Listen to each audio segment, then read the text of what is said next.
বিএনপিকে উস্কে দেওয়া হয়েছে সিটি কর্পোরেশন ইশরাককে বসানোর জন্য। আমি মনে করি ইশরাক এখানে এই জোর জুলুম করে তারপরে বসার জন্য ইশরাক ছ্যাঁচড়ামো করে তারপরে সিটি কর্পোরেশনে বসার মতো ছেলে না। সামনে যদি মেয়র ইলেকশন হয়, কোনো নির্বাচিত সরকার হলে সেইভাবেও তার যাওয়ার সুযোগ আছে, কিন্তু তাকে উস্কে দিয়ে তারপরে আসিফ মাহমুদের বিরুদ্ধে লাগানো হয়েছে।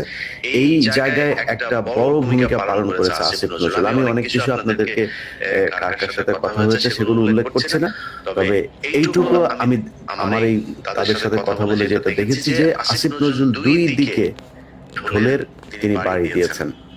এই পক্ষকে উত্তেজিত করেছেন, এই পক্ষকে বলেছেন তুমি এটা করো।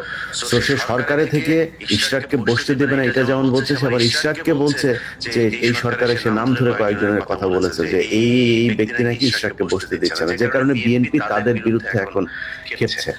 তো এই কাজটা সেনাপ্রধান অনেক আগেই করতে চেয়েছে, অনেক আগে থেকেই চেষ্টা চালিয়ে যাচ্ছে দেশে একটা অস্থিতিশীল পরিস্থিতি বিরাজ করুক এবং মানুষ ইউনূস সরকারের প্রতি একটা বিরূপ একটা পরিস্থিতি তৈরি করে তারপরে তাদেরকে সেনাবাহিনীর কাছে যাতে সারেন্ডার